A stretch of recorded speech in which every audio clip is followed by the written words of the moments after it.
English medium వాళ్ళకి ఇదే బాధ, తెలుగు రాయాలంటే కొద్దిగా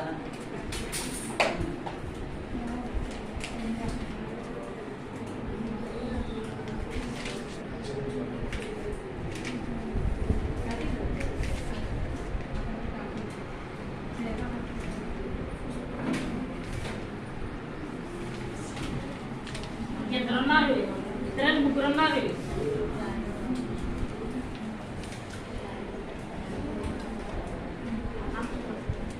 త్వరగా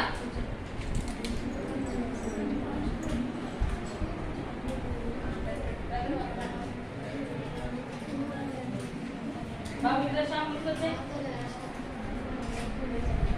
ముందుకు వచ్చేయమ్మా. ఆ పైన త్వరగా